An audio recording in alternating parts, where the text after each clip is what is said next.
Lesson 20. Review. Lessons 10 to 18. Hello. Today we will review everything we've learnt from lessons 10 to 18. So let's begin with a review of expressions of quantity. Here are some sentences for you. Each aisle is dirty. It seems like we went to every grocery store in the city. There were several kinds of cereal on sale.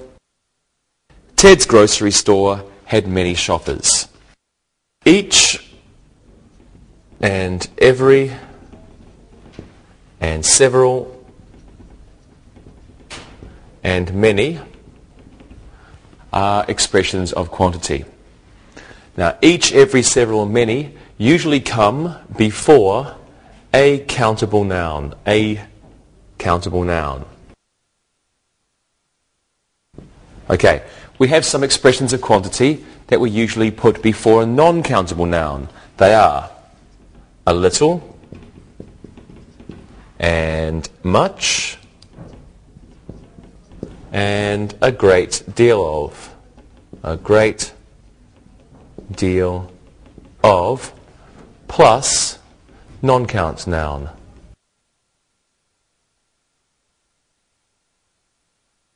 And some examples of these expressions are: there was a great deal of noise in the store.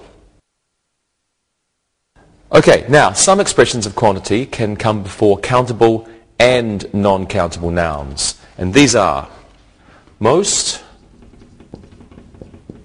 and all and a lot of and plenty of. Plenty of, and these are count or non-count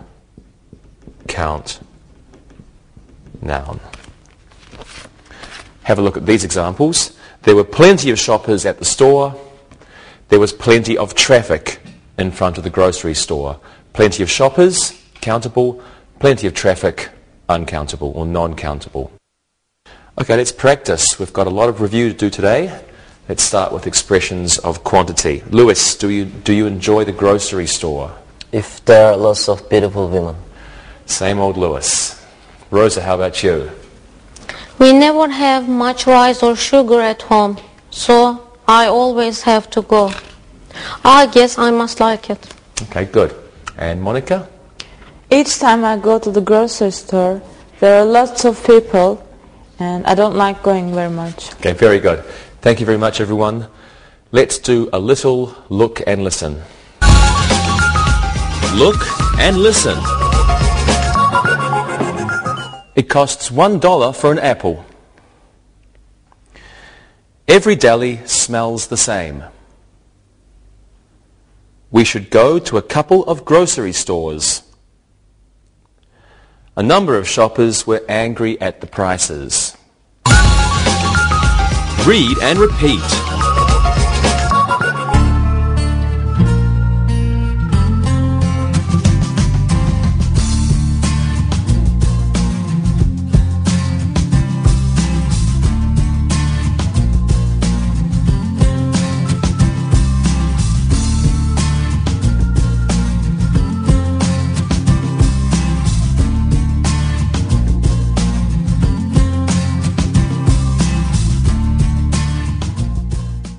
Well, now let's review participle adjectives. Have a look. Shopping is boring for husbands. Alan is a bored shopper. In the first sentence, boring is a present participle. Boring, it's a present participle. It means it's an adjective and it has an active meaning. The noun it modifies performs an action. Let's have a look there. So we have shopping is boring for husbands. Shopping is the noun. Boring is our adjective. Shopping is boring for husbands. Boring modifies shopping, and it's the active meaning. So shopping bores. Okay. In the second sentence, bored is the past participle. Bored, it's the past participle. This means it's an adjective with a passive meaning. Boring, present participle with an active meaning. Bored, past participle with a passive meaning. So in our first sentence we said Alan is a bored shopper. It's a passive meaning. It means that Alan feels bored. Alan is a bored shopper, or if we change this a little bit, we could say Alan is bored by shopping. Alan is bored by shopping. So generally, ed, past participle adjectives, have a passive meaning. Okay, let's practice. Monica, who do you usually go to the grocery store with? I usually go with my brother. He's always puzzled. He doesn't understand why I don't like it, and he always looks at the girls. That's like Lewis. Yeah. Okay, Lewis? I usually don't go. I send my sister. She finds it exciting. Very good. And Rosa? I go with friends. We like to watch the other shoppers. They are amusing. Great. Thank you. Okay, let's have an amusing look and listen. Look and listen. Finding a good bargain is very satisfying for Jean. I saw my mother through the crowded aisle. Slow shoppers are very annoying. The terrified girl had lost her mum in the grocery store. Read and repeat.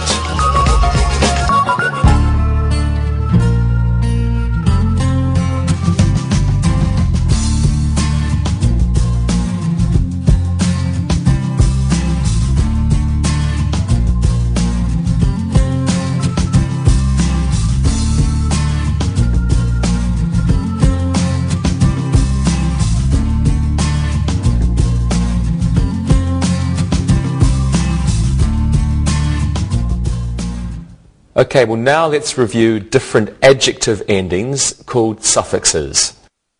An adjective can end with O-U-S, pronounced is.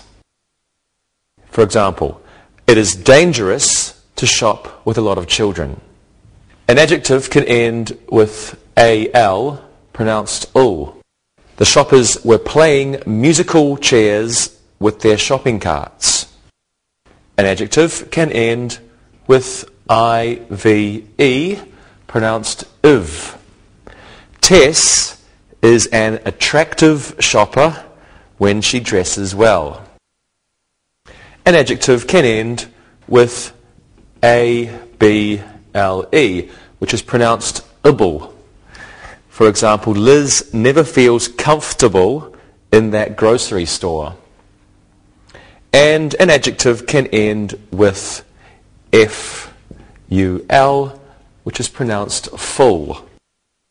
Some of the stock boys aren't careful when they stock fruit in the produce section. There's one more. An adjective can end with L-E-S-S, which is pronounced less. I hate thoughtless grocery store managers. Now this one usually means without. So thoughtless is without thought, or not thinking. Let's practice. I'm getting tired of grocery stores. What do you think of them? I hate the thankless managers. They are rude. If we don't shop at the stores, they will close. You're right. And what do you think, Rosa? I don't like the awful music that they play. It's not enjoyable. I agree. And Monica? I don't like going to the same store all the time. It's monotonous. Good word. Good word. Monotonous. Okay. Thank you very much, everyone. And now it's time for another wonderful look and listen.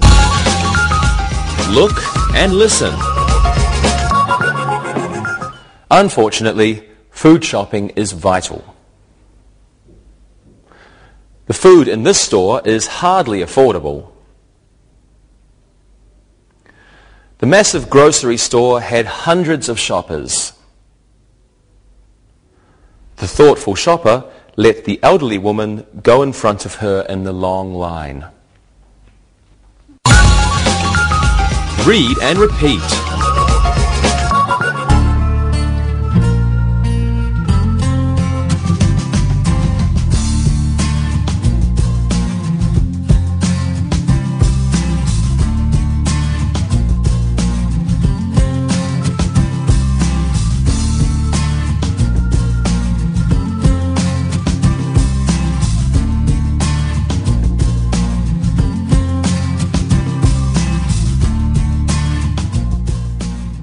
Now let's review phrases. A phrase is a group of words that does not contain a subject and a verb. So it's not a clause.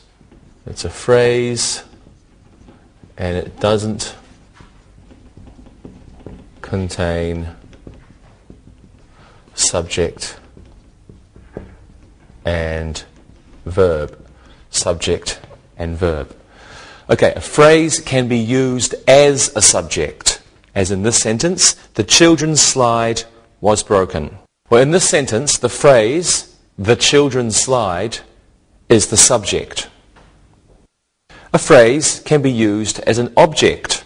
We could hear the squeaky seesaw. In this sentence, the squeaky seesaw is a phrase, and it is being used as an object. We can use infinitive phrases in sentences. Have a look at this example. The playground director told us to leave the park. So in this sentence, to leave the park is an infinitive phrase. And we can use gerund phrases in sentences. Here's an example for you. Going to the playground isn't as much fun as it used to be. In this sentence, going to the playground is a gerund phrase. It's also the subject of that sentence. Let's practice this. Let's review phrases. What do you think of playgrounds now, Monica? I don't like to stay at the playground for long. They're for children. I agree. Lewis? Riding my skateboard at the playground is enjoyable. If I fall, there is always a beautiful girl to help me up. Yeah, I'm sure. And Rosa? Sitting on a bench at the playground is fun. I love children. Excellent. Thank you all. Now let's look and listen. Look and listen. The playground director found the lost child. The child asked his mum to help her on the slide. I asked the director where to park. Building castles in the sandbox is great fun. Read and repeat.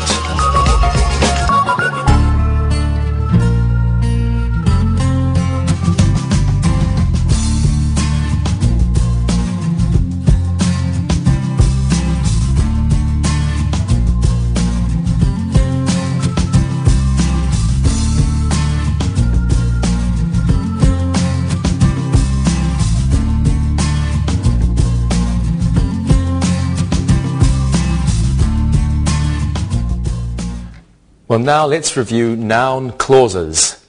A clause is a group of words that contains a subject and a verb. So it's different from a phrase. A clause contains a subject and a verb. A subject and a verb. Now, a noun clause can begin with a question word, as in this example. Frank doesn't know where the camp is. In this sentence, where the camp is the noun clause. A noun clause can begin with whether or if. Have a look here. Betty doesn't know whether Greg has the oars. In this sentence, whether Greg has the oars is the noun clause. Another example for you. The camp director wonders if the camp needs a new raft. In this sentence, if the camp needs a new raft is the noun clause. A noun clause can begin with that, as in this example, I think that this tent is too old. In this sentence, that this tent is too old is a noun clause. Okay, well, let's practice now. Lewis, what do you think of all boy camps? I don't know where they are. I don't know what they are. I wouldn't go to one. Thank you, Lewis. Monica, what do you think of all girl camps? I don't know whether I would go to one. It might be boring. Maybe you would be right. And Rosa, what do you think of co-ed, i.e. boy and girl camps? It's obvious that they are the best camps. Guys can be interesting at times. Yeah, we can, can't we? Okay, thank you, everyone. Now, I think that you should look and listen. Look and listen. The children know that camping is fantastic. Pat doesn't know if he will attend camp this summer. What the camp director said was disturbing. Please tell me what happened to the children at the archery range. Read and repeat.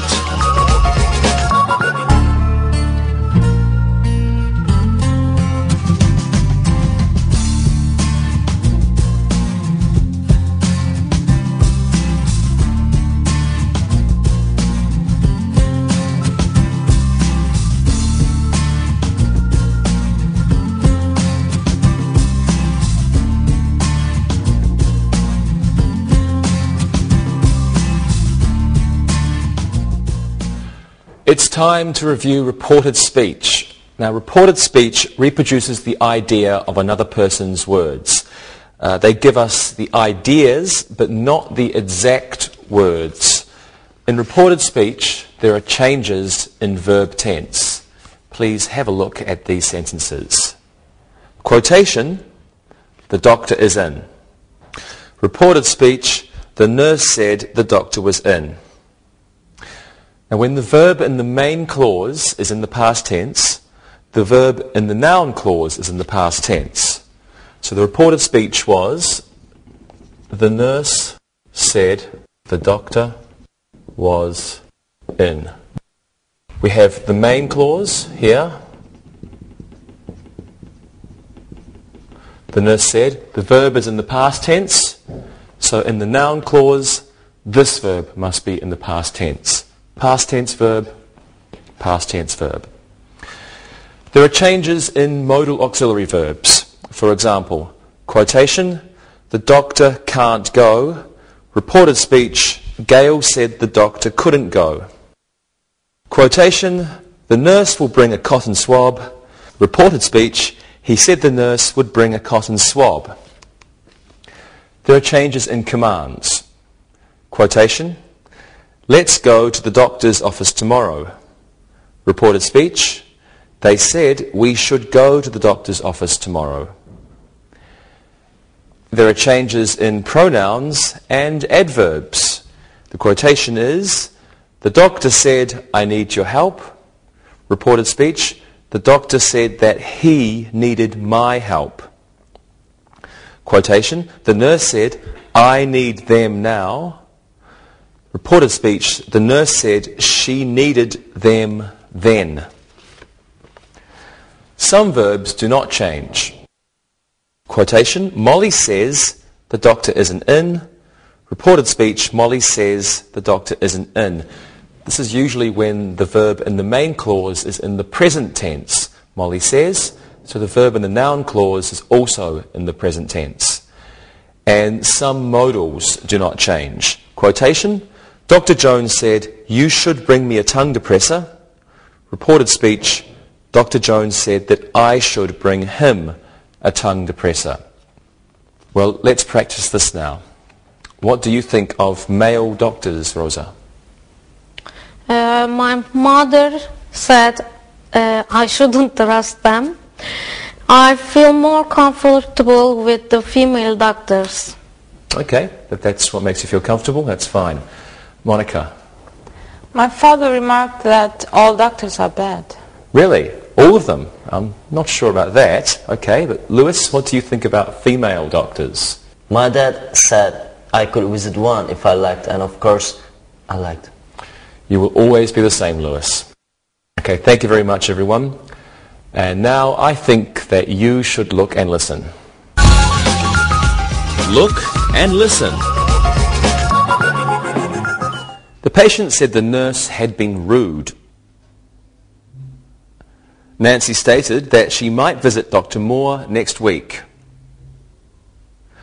The nurse told me firmly that I must be on time. Nurse Adams said she needed 2 crutches. Read and repeat.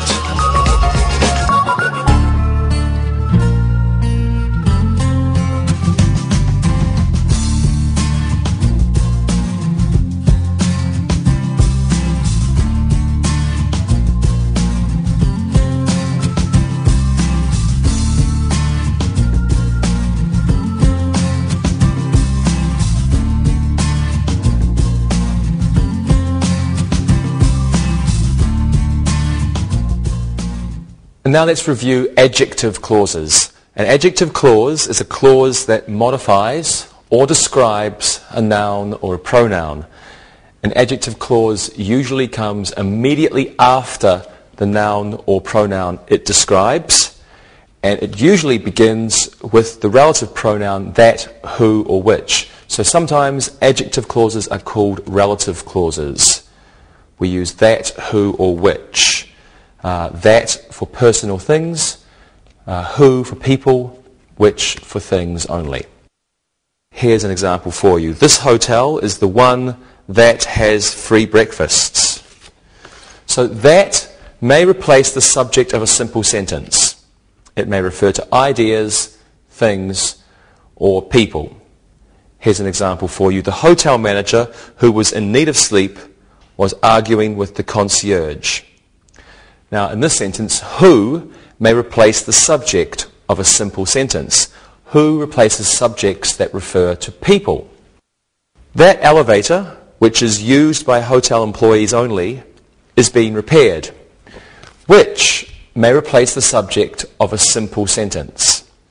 Which may replace subjects which refer only to things or only to ideas, so not people. Let's practice this. Have any of you stayed in a hotel recently? I stayed in a hotel last week. It was the hotel that just opened. I know the one. I know that one. Monica? I don't like hotels, and I don't know anyone in my family who would like to stay in a hotel. I think it's fun. Lewis? My aunt is a concierge at a hotel in Lisbon. It's a hotel which has an indoor pool. I like to stay there. I like indoor pools too. Thank you, everyone. Now please look and listen. Look and listen. This hotel uses beds that are made of brass. I'm staying with my friend who has a free night at the Holiday Inn. The lobby was full of chairs which needed repair. Michael is a hotel manager who gets frustrated easily. Read and repeat.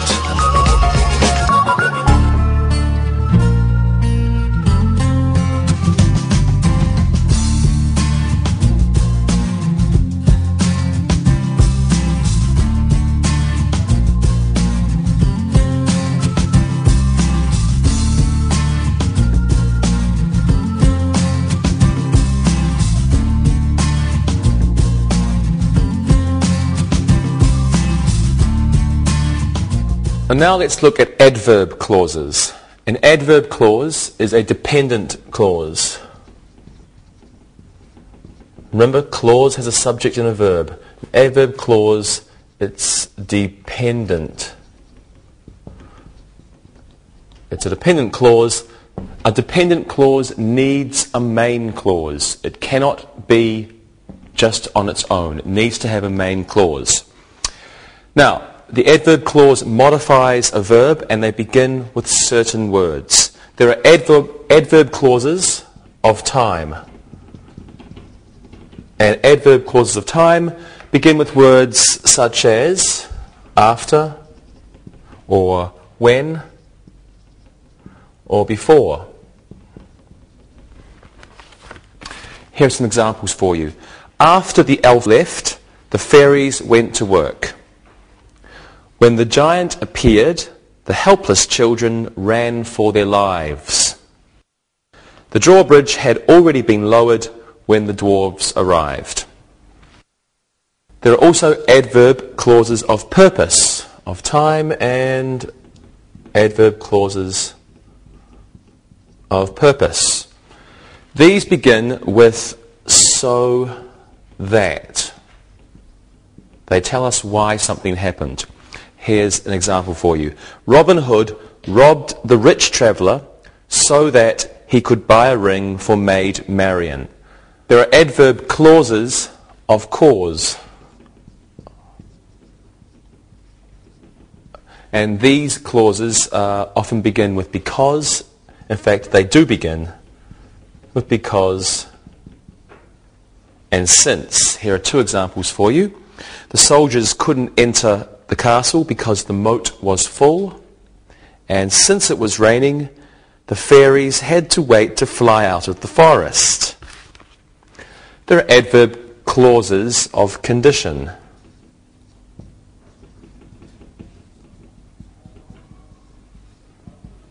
Now, these clauses begin with words such as if, whether or not, even if, in case, in the event that,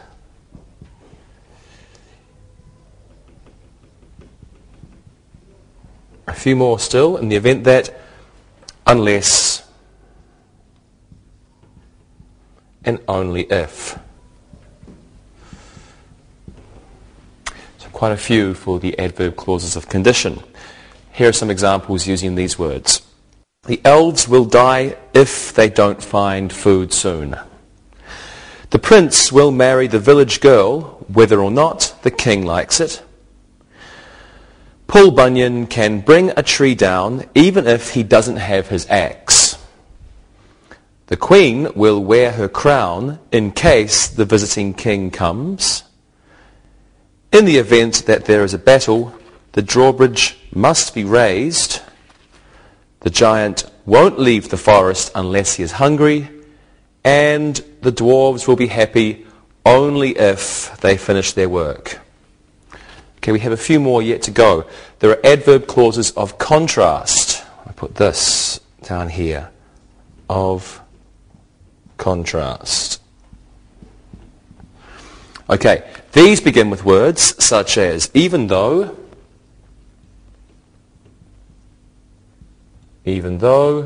and although, and though. Okay, here are some examples for you now. Even though the prince was disappointed, he still went to his brother's wedding. Although it was snowing, the dwarves were still able to make 20 gold rings. Though the king was angry, the queen went alone to the meadow to pick flowers.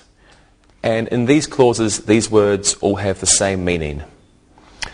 And finally, we have adverb clauses of direct contrast. Of direct contrast. Okay, and in these clauses we use the words while or whereas. And whereas, how do I spell that? E-A-S. Okay. These words give the meaning of two opposite conditions or events happening. Here's an example. While the giant's wife was content, the giant was grumpy. And the castle towers were empty whereas the courtyard was full. Let's practice. Lewis, would you like to be in a fairy tale? Sure, I'd like to be a prince so that I could marry a beautiful princess. Great, okay. Monica? I would be in one only if I could be a fairy. They're so cute. Yes, they are. And Rosa? Even though it sounds like fun, I don't think so. There are too many dangerous people. That's true. Thank you all. And now, because you want to improve your English, you will look and listen. Look and listen. After the fairy godmother left, the girl found a silver coin on her dresser. Because it was so windy, the fairies had to fly close to the mountain. Robin Hood left early so that he could meet Friar Tuck in Sherwood Forest. When the giant woke up, someone had stolen his sheep. Read and repeat.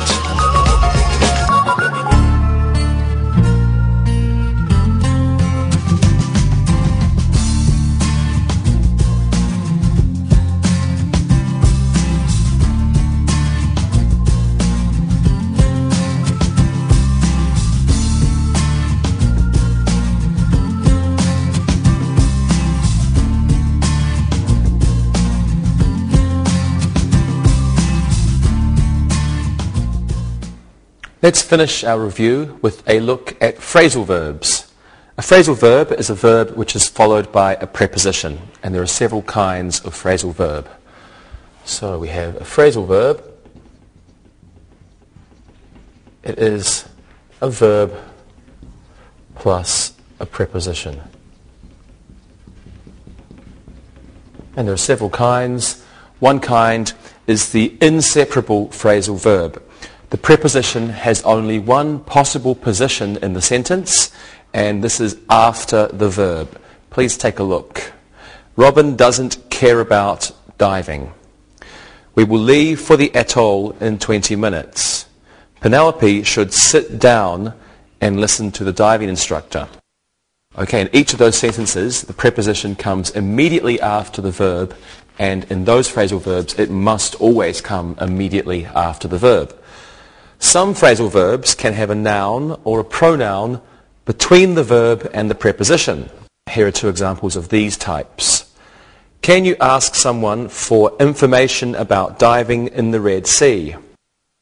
Janet needed to help Anne with her tank. There are also separable phrasal verbs. With these types of verbs, a noun object may come after the verb and preposition or in between them. Some examples. Royce called up the diving instructor, or Royce called the diving instructor up. Alice tried her new flippers out yesterday, or Alice tried out her new flippers yesterday. Let's practice. I know you all love to swim. Would you like to go diving, Monica? I talked this over with my father once, and he said that snorkeling was good enough for me. I see. Lewis? If I could pick out a model to go with me in a pink bikini. Yes, you really are something, Lewis. Okay. Rosa? Sure. I would need a diving instructor to watch over me. I don't want to confront a shark alone. Yeah, I agree. Thank you, everyone. Now, please look and listen. Look and listen. The man was taking care of the injured snorkeler. Rita borrowed a flipper from her sister. That diver looks like the creature from the Black Lagoon. Alvin dropped by to pick up his oxygen tank. Read and repeat.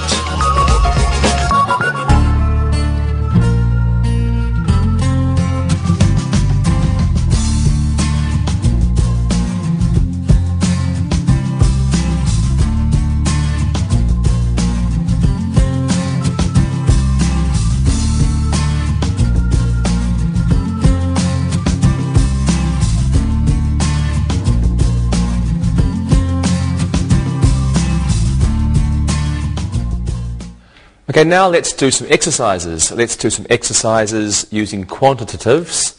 Can you please fill in the blanks with the correct expression of quantity? Lewis, go first. The grocery store was practically empty. There weren't of shoppers there. The grocery store was practically empty. There weren't a lot of shoppers there. Excellent. The grocery store was practically empty. There weren't a lot of shoppers there. Monica, this one is for you. Something shopper had a book of coupons. Every shopper had a book of coupons. Thank you. Every shopper had a book of coupons. And Rosa, do the last one. Something of the cashiers were ill today. Both of the cashiers were ill today. Good. Both of the cashiers were ill today. Thank you very much. Well, now let's do another exercise. Please put the appropriate participle into the blank. Rosa, you go first. The husband was very at the grocery store. The husband was very bored at the grocery store. Great. The husband was very bored at the grocery store. Lewis, you do this one. Shopping with children can be very... Shopping with children can be very annoying. Super. Shopping with children can be very annoying. The last one's for you, Monica. The grocery store manager was with the lazy stock boys. The grocery store manager was frustrated with the lazy stock boys. Wonderful. The grocery store manager was frustrated with the lazy stock boys. Thank you all. It's time for another exercise. This one's going to be an exercise containing phrases, but they all have mistakes. So let's correct the mistakes. Lewis, you can go first. Go on the slides is difficult for fat people. Going on the slides is difficult for fat people. Good. Going on the slides is difficult for fat people. Monica, do this one. The mothers wanted leave the park, but their children weren't ready. The mothers wanted to leave the park, but their children weren't ready. Very good. The mothers wanted to leave the park, but their children weren't ready. Rosa, the last one's for you. Played at the playground is always more fun for children. Playing at the playground is always more fun for children. Fine. Playing at the playground is always more fun for children. Okay, thank you very much, everyone. Now let's do an exercise practicing noun clauses. Okay, we are all going to be objects. Rosa, you're a raft. Lewis, you are a tree. And Monica, you are an oar. Each of you give me a sentence about yourself using noun clauses. Rosa? I don't know why these wet children are on me. Okay, very good. Lewis? I can't hear what the birds are saying to me. Okay, and Monica? What the boat said to me was horrible. Okay, you're all very funny. Thank you. Now let's do an exercise using reported speech. This should be fun. Lewis, you're a doctor. Monica, you're a patient. Rosa, you're a nurse. And you are all angry. Okay? Give us a sentence using reported speech. Lewis? Rosa, you are an idiot. You said this patient was feeling better. Louis, you didn't hear. The patient said he wasn't ill anymore. He wants to go home. Monica? You didn't hear? My roommate said he wasn't ill anymore. Both of you should quit your jobs. Great, great. Good job, everyone. Okay, it's time to do an exercise practicing adjective clauses. Please fill in the blanks with the appropriate adjective clause. This time you're not angry, okay, so you can be nice to each other this time. Rosa, you go first. The elevator, something, could only reach the 9th floor of the hotel. The elevator, which wasn't working properly, could only reach the 9th floor of the hotel. Super. The elevator, which wasn't working properly, could only reach the 9th floor of the hotel. Monica, do this one. That is the concierge. That is the concierge who was so kind to the blind man. Okay. That is the concierge who was so kind to the blind man. Lewis, you can do the last one. The Holiday Inn is a hotel. The Holiday Inn is a hotel that usually has live music on Friday nights. Good job. The Holiday Inn is a hotel that usually has live music on Friday nights. Thank you. And now let's do an exercise reviewing adverb clauses. Please put an appropriate connector in front of each adverb clause in the following sentence. Monica, you can go first. Something, the children weren't naughty. Santa hadn't brought them what they wanted. Even though the children weren't naughty, Santa hadn't brought them what they wanted. Good. Even though the children weren't naughty, Santa hadn't brought them what they wanted. Rosa, can you do this one? Please put my stocking up, something I forget it. Please put my stocking up in case I forget it. Great. Please put my stocking up in case I forget it. And Lewis, you can do the last one. The adults can open their presents, something the children are finished. The adults can open their presents after the children are finished. Excellent. The adults can open their presents after the children are finished. Wonderful. Thank you very much, everyone. Now it's time for our very, very, very last exercise. This is the last one ever. Please put an appropriate preposition after each verb to form a phrasal verb. Monica, can you go first? We should leave something the atoll soon. We should leave for the atoll soon. Good. We should leave for the atoll soon. Lewis, do this one. Did you pick a new mask? Did you pick a new mask out? Very good. Did you pick a new mask out? And Rosa, the very last one is yours. I hope you will come something to visit me. I hope you will come back to visit me. Of course I will. You are the very best. Thank you, everyone. And now it's time to listen and write. Listen and write. Now listen and write these sentences. Number 1. Every aisle was full of shoppers. Number 2. They had some interesting sales at the new grocery store. Number 3. I don't understand why the campers aren't here yet. Number 4. The little girl felt uncomfortable pushing the shopping cart. Number 5. The busboy who had been at the front door was fired yesterday. Number 6. The nurse said that the patient had to wait. Number 7. After the giant finished eating, the elves came out of the cave. Number 8. If the genie doesn't grant Mary a wish, she will certainly cry. Number 9. Dwarves are short, while giants are very tall. Number 10. The diver looked at the jellyfish cautiously. Now check your work. Number 1. Every aisle was full of shoppers. Number 2. They had some interesting sales at the new grocery store. Number 3. I don't understand why the campers aren't here yet. Number 4. The little girl felt uncomfortable pushing the shopping cart. Number 5. The busboy who had been at the front door was fired yesterday.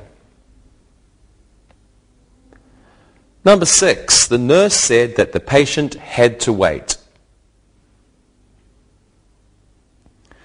Number 7. After the giant finished eating, the elves came out of the cave.